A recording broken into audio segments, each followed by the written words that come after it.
Excellent. All right. Well, welcome everyone to this teleconference call. This is just a call for Mary Kay consultants and directors. And for those of you that don't know me, my name is Sean Smith. I have been coaching in personal development for about 12 plus years. And I've been coaching specifically in the Mary Kay world for pretty much all that time, right around 12 years. And what I want to do on this call is share a little bit about what I've learned specifically around the fear of rejection. I know that's one of the biggest issues in Mary Kay. And instead of just talking about the challenge from an intellectual standpoint, I really want to dissect it for you tonight and give you some takeaways on specifically that fear. Now, the fear of rejection is very similar to the fear of failure. It's similar to several other fears. So if this isn't your fear, the biggest fear, you'll be able to apply some of these strategies to all kinds of other fears as well. But if you're a leader, I really want you to pay attention to the fears, to this particular fear of rejection content, because even if it's not your specific fear, you want to be able to speak to other people who have this challenge, right? So it'll give you a way to address other people's fear of rejection because it's one of the biggest ones out there. So let's talk about the three biggest fears that most people have in Mary Kay are really related to people. The first one is fear of rejection. The second one is fear of failure. And the third one is fear of success. I'm going to talk about them in reverse order because we're not going to go deep into the fear of success or the fear of failure. We're going to really dive into the fear of rejection. The fear of success, though, is the most dangerous one. It's the most dangerous one for a couple reasons. Number one, people don't understand it intellectually. It doesn't make sense that you would actually be more afraid of the thing that you're seeking. But all of us have some kind of a fear of success, and it's tied to the fear of the unknown that a lot of us have, right? If you're searching for a certain goal, whether it's a goal that you've had before, like that you've achieved before, let's say that you have achieved the Cadillac before, or you've achieved directorship before and you lost it, you fell back from that goal, or it's a goal that you've never achieved before, it's theoretical. Means it's outside of your current comfort zone, right? And even if it's a goal that you've achieved before, keeping it is theoretical. So let's say you've been in your Cadillac and then you lost the Cadillac, or you've been a director and you've lost directorship, or you've had offspring and then you've lost it. You've gone into DIQ and then you didn't finish, so you came out of DIQ. If you've climbed some kind of a hill like that, and then fell back down off of that hill, it creates a fear of success, which is actually worse than when it's only theoretical, right? So for instance, if you've never been in the Cadillac, there's a fear of whether you can get in the Cadillac. But if you've been in the Cadillac, the fear is not whether you can get into the Cadillac. The fear is whether you can stay in the Cadillac. And when you've experienced something like that and you don't know if you can stay there, it's actually worse than not knowing if you could get there. So a lot of people, and by the way, this goes for everybody in all walks of life, personal development in general, all direct sales companies. I'm only going to use Mary Kay as an example because that's who we have on the line. So most people in Mary Kay, most women in Mary Kay actually have a fear of achieving something that they've achieved before, but they lost it. And so the unconscious mind goes, I don't know if I can get back there, and falling from that hill was actually quite painful. Giving up the Cadillac, falling out of directorship, or turning the car in, whatever that pain was painful, and I don't want to experience it again.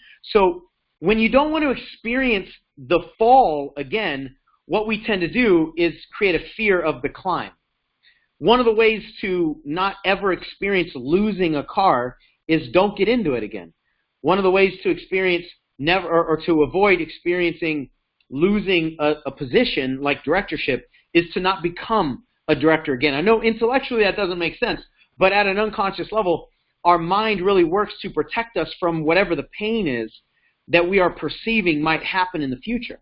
And so this fear of success is very damaging because most people have an experience of achieving something or going toward that goal and getting halfway there, if not all the way there, but then falling down. And so that feeling of success is now lodged in our body. We know what that's like. We know what it's like to feel the embarrassment. We know what it's like to feel the shame. We know what it's like to have to answer questions that people might be asking us, or come up with stories as to why we're not driving the Cadillac anymore, or why we don't have that suit anymore.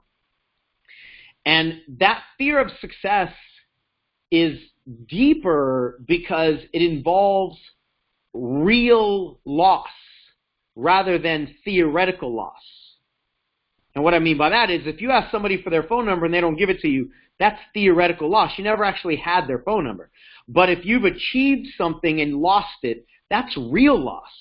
And so the brain connects to that real loss even more than it connects to the theoretical loss. And so since most of us have made some kind of progress toward a goal and then didn't get the goal, that gets lodged in our bodies and lodged at the unconscious level a lot more. So this fear of success doesn't make any sense, and it's pervasive in pretty much all areas of our life.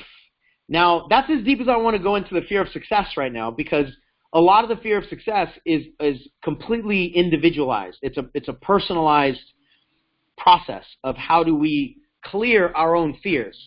Some people's fear of success is based on they want to avoid more responsibility. Some people want to avoid being ripped away from their family. Some people want to avoid having to motivate people all the time. Some people want to avoid the judgment from other people. So there's all kinds of reasons why we might be afraid of success. And it's really when success will cause us to sacrifice something that we enjoy or experience something that we don't enjoy. So for instance, a lot of people have a fear of public speaking, and yet they want to be successful. Well, in Mary Kay, if you're more successful, you're going to be speaking more in public. And so there's a conflict there where if you don't like the spotlight, the worst thing you can achieve or the worst thing you can experience is more spotlight. And so that's why you would protect yourself against the spotlight in the form of sabotage, etc. Anyway, that's as deep as I want to go in the fear of success, because so much more of that process is individualized. Let's talk about the other two things.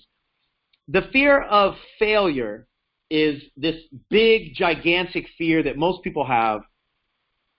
And the fear of rejection is a subset of the fear of failure that's just involving people. It's involving somebody telling us no.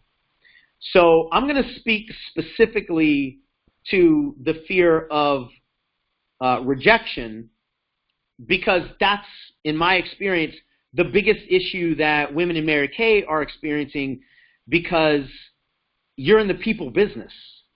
And when you have some kind of a fear attached to people, it hurts more, especially for women, and I'll get into why this is. So the fear of rejection is when you have the fear of somebody telling you no. And if you think about it, no is just a sound. But so most people are afraid of hearing this sound come out of another person's mouth. Or they're even afraid of the other person thinking a no. So we spend so much of our lives when we're stuck in this fear of rejection, we spend so much of our lives being afraid of people telling us no. And since we don't like the experience of no, the only thing we can do is try to avoid experiencing a no. Now, I want to help you on this call clear your fear of the word no, but if you don't do that, then all you can do is try to avoid the trigger of hearing the word no. And in Mary Kay, the only way you can do that is not talk to people, right? Or talk to people in a way that's going to guarantee a yes, which is not possible. It's impossible to have anything that you're going to present to people and guarantee a yes.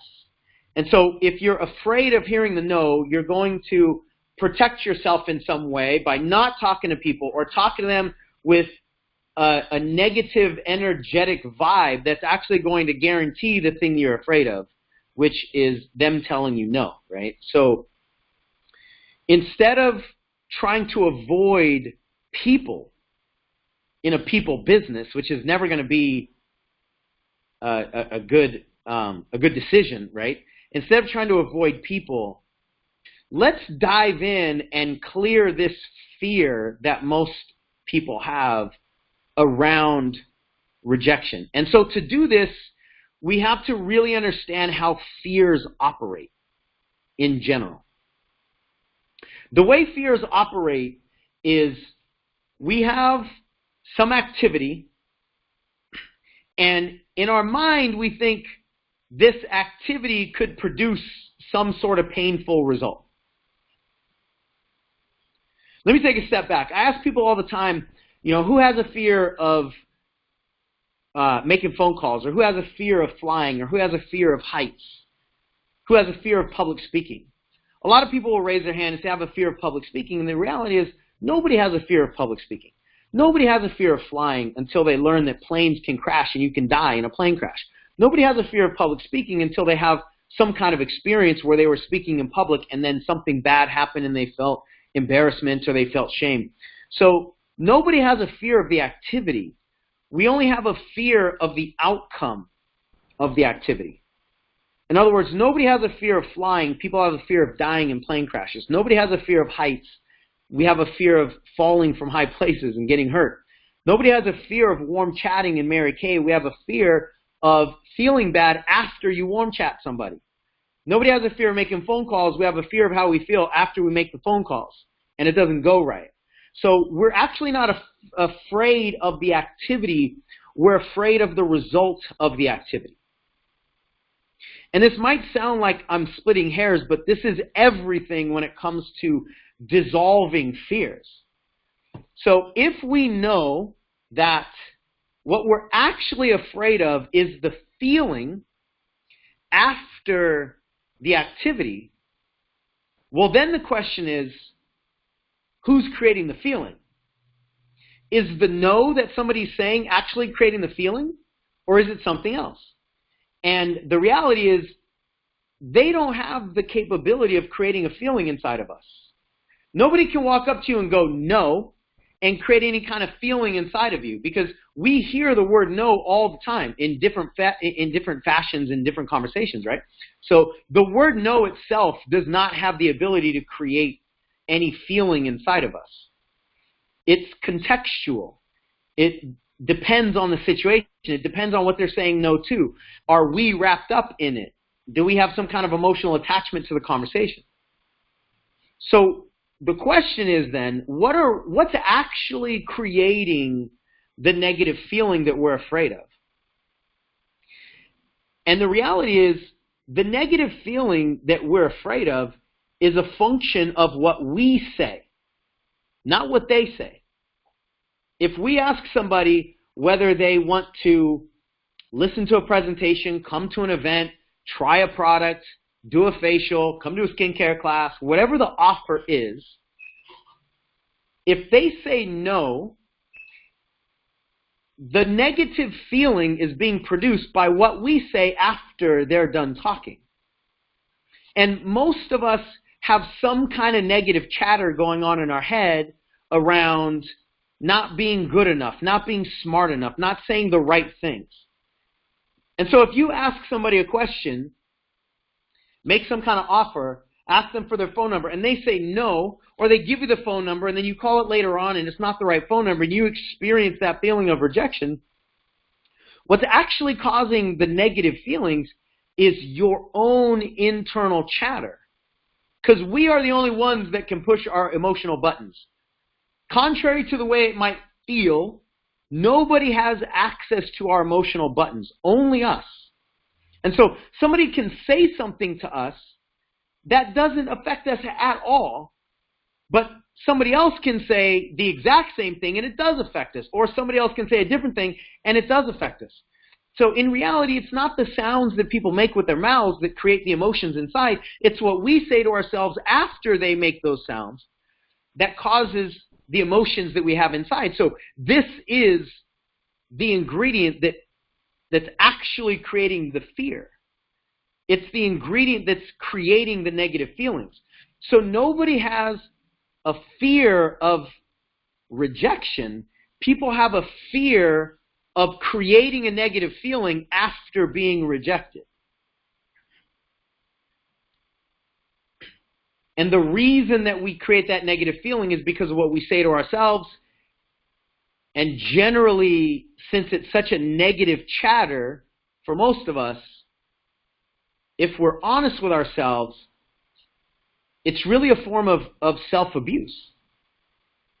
When we say to ourselves, you should have said something different, you're never going to win, so-and-so was right about you, if you would have been smart enough, she would have said yes. If you would have said the right thing, she would have said yes. If you would have been a better leader, she wouldn't have quit. She wouldn't have left the company. All of those comments that we make towards ourselves is a form of self-abuse. And so I want to break this down in the simplest of terms. Everything we say to ourselves is either positive or negative. If it's positive, it's a form of cheerleading, and if it's negative, it's a form of abuse.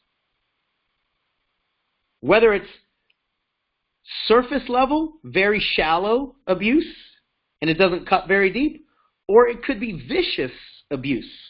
Many of us have vicious head talk, and we really go deep with ourselves.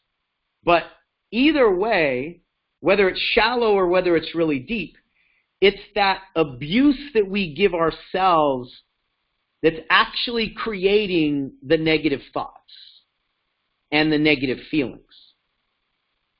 So let me put all this together. Nobody has a fear of public speaking. People have a fear of abusing themselves after they've spoken in public. Nobody has a fear of warm chatting. They have a fear of abusing themselves after the warm chatting doesn't go well. Nobody has a fear of making phone calls. They have a fear of abusing themselves after the phone calls don't go well. Nobody has a fear of rejection. They have a fear of abusing themselves after being rejected. Hopefully this is making sense, and it's really clarifying the active ingredient in the fear of rejection. The active ingredient is, what are you saying to yourself after the activity happens? And that's the whole game. It's the whole game. Because if we didn't beat ourselves up after something doesn't go well, if the only voice that we had inside of our mind was the voice of the cheerleader, no matter what happens, we said, good try, we'll get him next time, I'm proud of you for making the attempt, I'm proud of you for making the phone call, I'm proud of you for moving beyond your comfort zone. If that's the only voice we had, which was the voice of the cheerleader, then there wouldn't be any chance that we make ourselves feel bad after the activity, and therefore there's no reason to be afraid of anything. So the biological fear cannot be created. So I want you to really get this. If we remove the possibility that we are going to abuse ourselves, then the brain cannot create the fear. This is why isolating the active ingredient of the fear and then removing that ingredient is the way to dissolve the fear rather than cope with the fear. So I'm much more interested in clearing fears rather than coping with fears.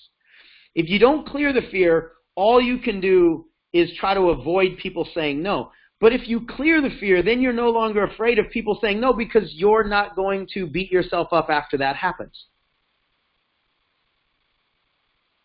So if we were able to just flip the switch like that, and it's not that easy, although it is possible, but if we were able to just flip the switch and never again beat ourselves up, never again say a harsh word to ourselves, if that were possible,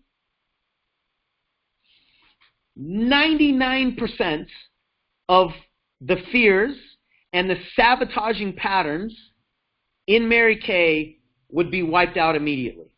99% of them, in my experience. Because pretty much everything that causes the frustration in Mary Kay is a function of beating yourself up after something bad happens. Whether it's you didn't get your goal, people didn't show up, people did show up and then they left or they quit. It's all about what we say to ourselves. And this is so exciting. Hopefully this is exciting to you. It's so exciting and at the same time a little scary and uncomfortable, because when we start entering our conversation with ourselves, a lot of people don't enjoy that. A lot of people don't enjoy touching the reality that we are beating ourselves up. So it's a very tender conversation. But the exciting thing is, now we're dealing with one thing.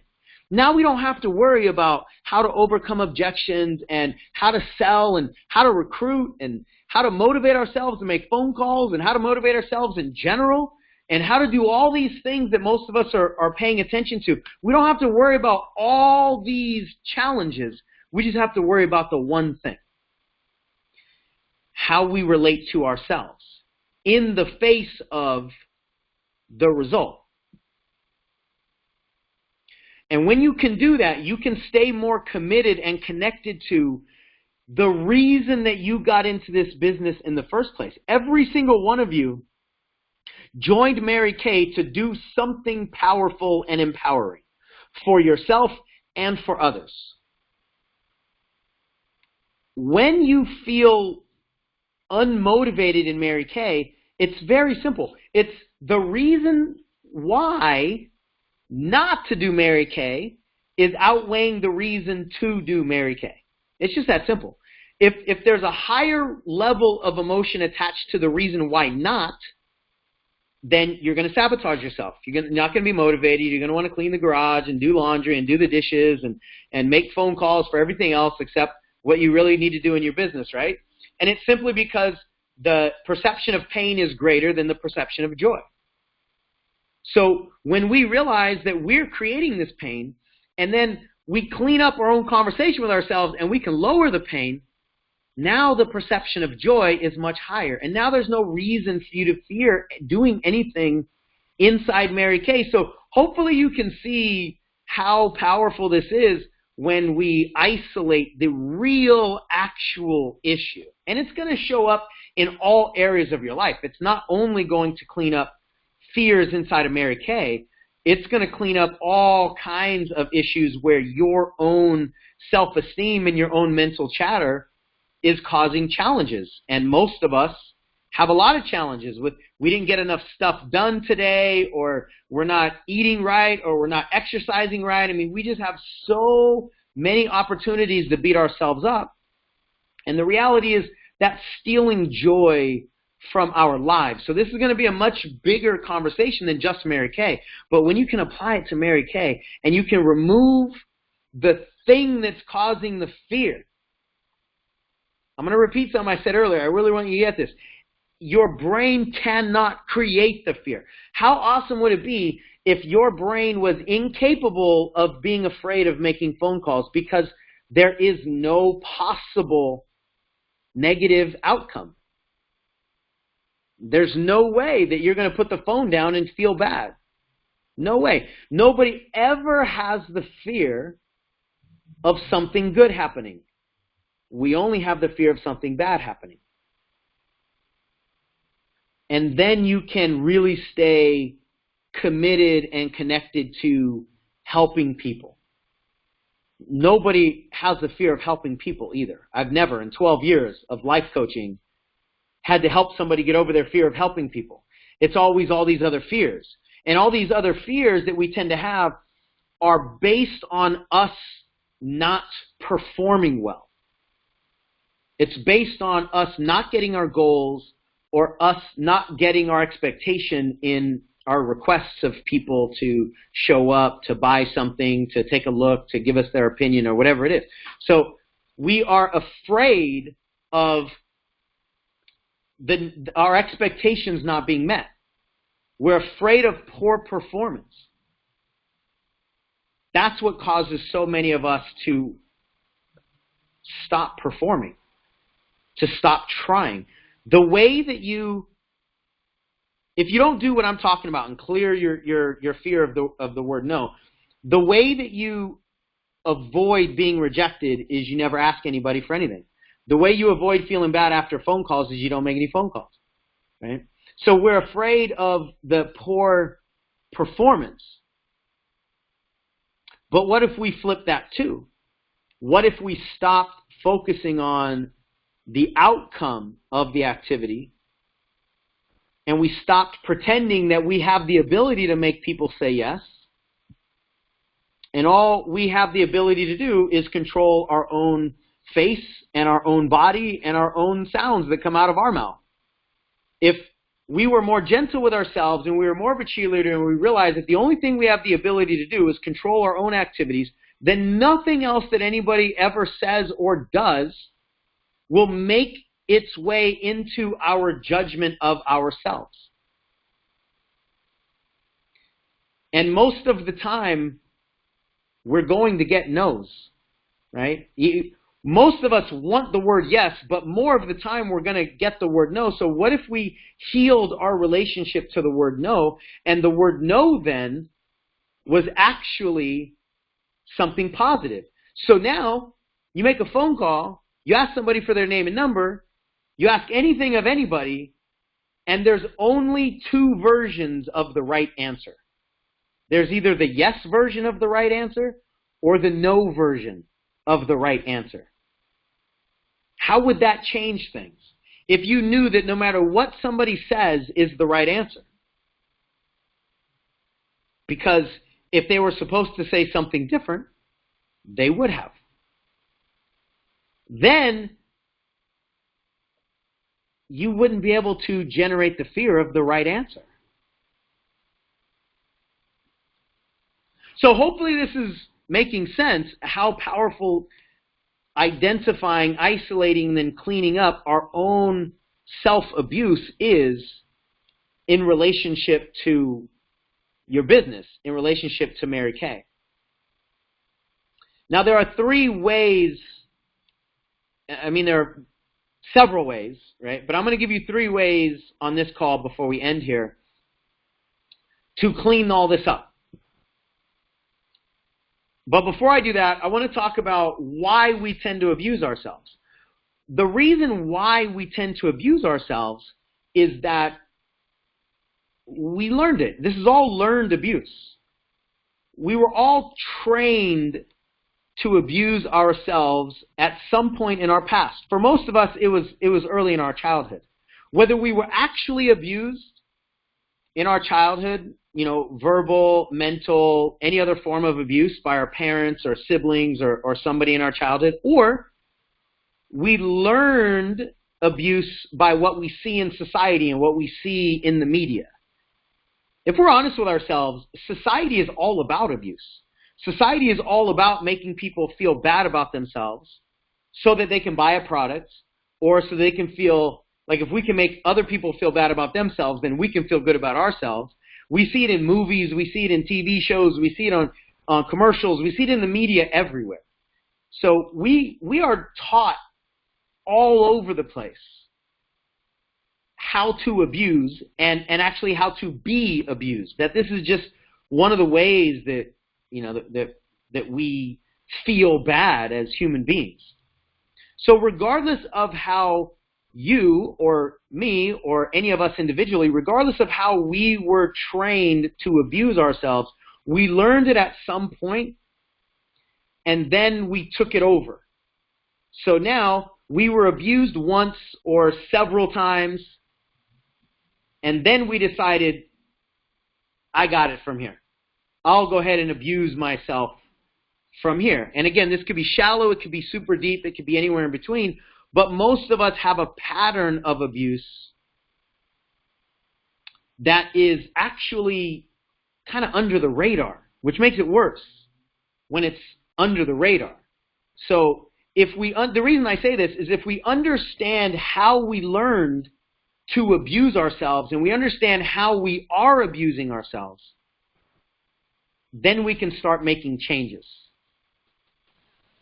So there are three main ways that we can start turning this around. And it really comes down to simply learning how to stop abusing ourselves. We have to relearn this process. The first way is for us to celebrate everything. Instead of judge everything, which is the way most of us do it, we have to celebrate everything. Celebrate the very air we breathe. Celebrate every result we create. Celebrate all the relationships that we have for everything that they are, everything that they're not. Celebrate the success that we have. Celebrate the efforts that we've taken. Celebrate everything. We are highly under-celebrated and under-acknowledged in this entire world, in our society. We are highly under-celebrated. So we need to celebrate everything we possibly can just because. Just because we know we need it. We need the cheerleader. We need the hug. We don't need the abuse anymore. We need the hug. We need the nurturing. We need the gentleness. So what if we celebrated everything? In the Mary Kay example, or in the Mary Kay context, one of the things that you can do is celebrate all effort. Celebrate all effort. So instead of focusing on the bookings, celebrate the phone calls, because your effort is in the phone calls and you can't control whether somebody answers, whether somebody's in the right position, whether somebody's in a good mood, whether somebody says yes, whether somebody gives you the right phone number, whether somebody actually shows up after they say they will, whether somebody buys if they do show up, whether somebody joins. You don't control any of those things, but you control the phone call, you control the invitation. You control the things that come out of your mouth, and that's really it. So as I was talking about earlier, if we squeeze our judgment zone to only include the things that we control, then you will stop beating yourself up for the things that other people do or don't do. And the beautiful thing about that is you control everything that you do. So you can make 20 phone calls, get nobody on the line, and celebrate that as a win. No matter what happens, celebrate the effort. Or you can set out to make 20 phone calls and something happens, something urgent happens, somebody gets sick, you got to go pick your son up or daughter up from school. You get into a much longer conversation than you had anticipated, and you only make 3 phone calls. Awesome. Celebrate the fact that you made 3 and not 2 or 1 or 0. You can always celebrate something. And so if we got into the habit of celebrating all attempts and judging all attempts as a win or a loss, then we would not be afraid of the punishment when our expectations aren't met, because we're only placing expectations on what we can control. So I probably wasn't super clear on this. So the first one is to celebrate all results that we have. The second one is to reel in our expectations so that we're only focused on our attempts. So like with a lot of my coaching clients, making 10 phone calls is the win. Not booking 2 appointments. Not selling a certain dollar amount. Not achieving anything that is tangible. It's the attempts that are the only judgment. So let's say you want to become a director. We design the game plan that should create directorship. We design the game plan that says 5 phone calls a day, 10 phone calls a day, 15 phone calls a day, whatever that game plan is. And following the game plan is now the new definition of success, regardless of the outcome. And what that does is it causes people to actually feel good about the steps and not be afraid of any of the steps. And what I know about human behavior is when we feel good about taking the actions, we want to take more actions. So part of this process is creating the experience of enjoying this business, enjoying every step of the way, creating fulfillment in everything that you do, because you're going to want to continue. If we don't have fulfillment until we achieve a certain outcome, then all of our focus is on got to get to the outcome. And when that outcome is delayed, you're not going to get into your pink Cadillac tomorrow. You're not going to become a director later tonight. But you can set up a game plan where you can make 5 phone calls tonight and an hour from now feel good about yourself. When we feel good about the steps that we're taking, it causes us to want to take more steps. When we don't feel good about the steps we're taking, it causes us to not want to take more steps. That's such a complete counterintuitive way to approach achievement and to approach goal setting and to approach progress than we're generally taught by society. Again, this is not a Mary Kay problem. I'm just using Mary Kay examples because that's who's on the phone. And what it does is it frees us up from the fear of results, because most of our fears are based on the results not happening. And so now we get to feel good about progress instead of only feeling good about production. And that's a game-changing concept for everybody, so that we can actually enjoy every step that we take. And then the third thing to clear up our fears of rejection is to do whatever healing work we need to do. And I'm only going to speak to this briefly because this is a much deeper individual conversation. But we all have trauma in our lives. We all have neurological trauma in our body because at some point in time we felt bad. It's as simple as that. Sometimes our negative feelings were super deep because they came through a lot of pain in our childhood based on whatever happened to us. Sometimes they're not that deep. But regardless of the intensity level, we all have traumas in our background. We all have traumas in our body. And the more traumas that we're carrying around, whether it's one trauma super deep or it's a lot of traumas that we're trying to avoid, the more that we're carrying around, the harder it is to enjoy, because it's like we're walking this planet, this path, and we're trying to avoid all the landmines. All those landmines are potential trauma reminders for us. And the more that we're trying to avoid all the trauma reminders, the harder it is for us to take the steps, the harder it is for us to commit, the harder it is for us to be present. And so whatever journey that looks like for you, whether it's a deep healing one or a relatively minor healing one, when we can clear the trauma out of our body, it's literally like removing all these buttons. So we don't even have any pain buttons anymore. Now, that's not something that's going to go away like that, even though I'm simplifying it. But it is work that can be done.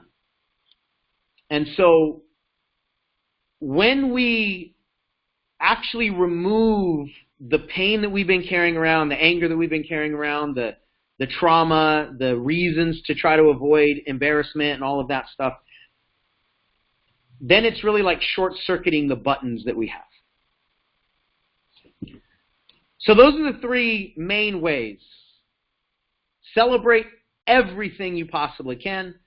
Set expectations only on the things that you can control, and heal whatever needs to be healed internally for you, whether it's shallow or whether it's super deep. So this is the work that I'm really committed to. This is the work that I get excited about because we're clearing, not coping. And what I've learned about this work is that it takes more than just an intellectual understanding. It takes more of a neurological experience. It takes more of an emotional experience. And many of you know, you hear this all the time in the Mary Kay world. You have opportunities to do this all the time. Many of you know that one of the best ways to do that is through some form of a live event. We got to get ourselves out of our current environments, the normal environments that are creating a lot of those traumas, or reminding ourselves of those traumas, or creating a lot of the fears. We got to get out of those environments. That's why the weekly success meetings are so critical. Those meetings are not important for the information that you're going to get. Those meetings are important to put your body in a different state. It's like jumping into a warm bath. You literally are bathing in the energy of something new, something exciting, something healing, something inspirational, something that gives you hope, right? So that's why the weekly meetings are important. That's why career conference is important, leadership is important, seminar is important. We got to put ourselves in a different emotional state and a different mental state so that we can do whatever work that we've got to do outside of our normal environment. So Mary Kay has a lot of those meetings in place, and I've been doing some of these meetings for many, many years, and I want to briefly share with you some meetings that I have coming up to see if any of them are around your area. We have 4 all-day live events coming up. One of them is in Charlotte. As of the recording of this, it's tomorrow and Saturday in Charlotte. The following weekend is in Philadelphia. Philadelphia is August 17th and the 18th. The following weekend after that is in Nashville, Tennessee. And that meeting is the 24th and the 25th. And what's happening is on Friday, we're doing a directors-only meeting, which is a little bit more advanced training. But then the Saturday is the all-day event. It's 9 to 5. It's called Success and Fulfillment in Your Mary Kay Business. Not just about how do you get out of the way cerebrally and intellectually, but how do you make sure that you do it in a fulfilling way, so you maintain joy, so you have boundaries in your private life with your business, so that you're not crossing over one with the other. And this is a big deal for moms specifically, but for women in general, where you're in your business but thinking about your family, or you're in the family and thinking about your business, and there's just a lot of crossover intellectually and emotionally, and it creates all kinds of conflicts internally. So what I really want to provide is a way that we can win in both areas. We can win with our head to get over whatever intellectual fears that we have, whatever neurological fears that we have, to make the phone calls, to achieve the goals, to really create whatever level of success you want to create in the Mary Kay world tangibly, and at the same time we can have fun, we can feel fulfilled, we can experience joy all along the way. And these two things have to play off of each other. You can't be in a situation where if you're successful in Mary Kay, your happiness goes down, because your unconscious mind is going to say, well, I never want to be successful in Mary Kay again. But you also don't want to be in the situation where you're protecting your family life and your joy and your happiness so much that you think success in Mary Kay is an intrusion into that, because then your ego won't be happy. The piece that really it gets excited, and the ego gets a bad rap. There's nothing wrong with having healthy ego. We want to experience success. And so you don't also want to only focus on joy and happiness and protecting your family, because you're not going to be fully happy if you're not able to achieve something as well. So we have to be able to achieve and stay fulfilled and joyful and have fun, all of those at the same time. And a lot of us, because of all the things that I've been talking about, have a hard time thinking that those two things can live together. So that's why the title of these events are Success and Fulfillment in Your Mary Kay Business. It's only Mary Kay related, so all the examples and all the exercises are gonna be Mary Kay related. We're going to talk about recruiting, we'll talk about sales, we'll talk about leadership, we'll talk about clearing a lot more of these fears, we'll do actual emotional exercises in the room, and when I say emotional exercises, just shift around some of these things that are actually getting in the way. And my intention is that when you leave the event, you feel so much more free, you feel so much more liberated, you feel so much more empowered, you feel so much more inspired, and you're really ready to sorry, I had to mute somebody. You're really ready to take massive action without holding back anymore, without the feeling that if I succeed too much, then I won't be happy, and without any of the restriction of all of these fears. So if you're close to any of these cities, or you want to make a road trip, or you want to fly in, then you can send me an email. I actually sent an email out earlier today with the information for all of the events. Oh, I forgot to tell you the fourth one. The fourth one is in Fresno, California, and that is September 7th through the 8th, or 7th and 8th, right?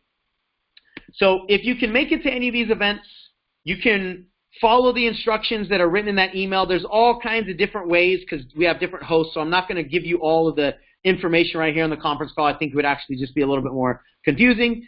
If you cannot find that email, or you were sent this invitation by somebody else and you're not on our email list, you can send me an email at Sean, S-E-A-N, at pinkcaddiecoach.com, which is Caddie is spelled C-A-D-D-I-E, or you can get back with the person that invited you here, and we'll get you all the information if you want to show up in Charlotte or Philadelphia or Nashville or Fresno, California. And if you can't get to any of these places, it's just too far away, but you really want to explore how you can address a lot of these internal fears, and you want to get your own personalized game plan, then my invitation for you is to book a free, no obligation consultation call with one of my coaches who can help you identify what the actual fear is. You know, a lot of us think that we have one fear, and that's not the actual fear. We think that we have a fear of rejection, or we think we have a fear of success, or we think we need to be more motivated, or we think we need to be more disciplined or more focused, or we think we need to clear this over here. And I would say probably 80% of the time we're actually wrong in what we think we need. And that's one of the reasons why we don't ever solve it, is because we haven't identified the right target. So at the very least, you'll walk away from this call and you'll have identified the right target for you, and then one of my coaches will help you also identify the right game plan for you. So my invitation is to book one of these calls. You can go to coachshansmith.com/book my call, BOOKMYCALL, coachshansmith.com/book my call. And as I said, it's a free call. I'm going to send the link here for that to everybody. So if you're using the computer here, looks like it's actually a clickable link, so you can just click right on there and book your call so that you can get with one of our coaches, identify what the actual block is, if it's intellectual or emotional or neurological or whatever the issue is. You can have the right target, because you can't hit a target that hasn't actually been identified. And one of the things that a lot of people really struggle with is figuring out how to get out of their own way. And one of the reasons why this is such a big topic is because it's actually impossible. You cannot figure out how to get out of your way when you got in your way, right? When we have created all of these protective mechanisms, then we're not going to uncreate them with the same mind that created them. And so most of our sabotaging patterns are a function of how we're dealing with this self-abuse issue, or how we're dealing with our fears, or how we're dealing with our traumas, or how we're dealing with just the way that we're going about life. And that's actually what creates things like perfectionism, creates things like procrastination. So most people are trying to unwind the behavior of procrastination. And what's easier to do, I don't know if it's easier for everybody in the sense of pushing through the discomfort, but it's actually much simpler to dissolve the reason that procrastination was created in the first place, to dissolve the reason that perfectionism was created in the first place, to dissolve the reason that we have time management issues and organization issues and all these different protective sabotaging patterns. So if you're interested in uprooting the actual reason that these mechanisms, these protective mechanisms, these sabotaging patterns were created so that you don't need them anymore, that's such a better way to live your life. It's such a better way to go through your business rather than wrestling with all of the patterns themselves. So that's what you can do on our individual call. For those of you that are coming to any of the live events, if you're on the phone here or on your computer and you can type in and chat, let me know if you're going to show up to Philadelphia or Charlotte or Nashville or Fresno, California, so I can just see who's coming along. And I can't wait to meet many of you in person. If there's anything else that I personally can do to help you or my company can do to help you, please let us know. And we'll help in whatever way that we possibly can. I highly, highly suggest all of you take advantage of these individual calls, because clearing our path to success is an individual process. We spend so much time focusing on a general solution to an individual problem. We all want to know, how do you get rid of the fear of success? How do you get rid of the fear of public speaking? How do you get rid of the fear of rejection? And my answer is always, I don't know. I don't know how to get rid of the fear for everybody, but I can help you get rid of yours if we have an individual conversation. Because the way that we're holding on to all these things is individual. So if you're really, truly interested and committed to clearing the way for yourself, it requires a spotlight on what you're actually holding on to. How are you holding on to the fear of success? How are you holding on to the fear of rejection? Where is that trauma in your body? Where are the fears in your head? Right? And so this requires an individual game plan, yet most people are not giving themselves the honor of taking a look at their own individual situation. And so I think trying to solve your individual problems with a general solution is actually disrespectful to yourself. It's doing a disservice to yourself. And honestly, I've been at this game for a long, long time. I've never seen a single person solve their individual problems with a generalized one-size-fits-all solution. So that's what we want to provide for you with these individual phone calls. Somebody asked, are there any other dates or cities booked? There are not any other than those 4. But if any of you are interested in maybe bringing one of these events to one of your cities, then you can also send us an email. You can reply back to the email that went out earlier today. If you're not on our email list and you want to get on our email list, you can go to pinkcaddycoach.com and join our email list for Mary Kay only right there. Or you can go to my main website, coachshansmith.com, and join our general list where we talk more about fears and parenting and limiting beliefs and all that in more of a general sense. And you can then reach out to us if you're interested in maybe hosting one of these events in one of your cities. Bernetta says, I'll see you in Philly. Awesome, Bernetta. I can't wait to see you again and give you a big hug. I know we've spent some time together in the past, and we share a lot of really cool memories. So I can't wait to see you again. Thank you all for joining this call. If there's anything that hasn't made sense, if there's anything that's unsettling, if there's anything that you want to just talk to us about in this particular conversation, then please reach out and we will help in any way that we can. So I hope to see many of you in the upcoming events. And for those of you that won't be there, or even if you will be there, I hope you'll allow one of our coaches to put yourself under the microscope and really give you a personalized game plan to clearing whatever's in your way between where you are now and what you want to create in the Mary Kay world and in your life in general. So with that, everyone, have a wonderful rest of your evening or day whenever you are listening to this. And we will see you all, talk to you all real soon. Take care, everybody.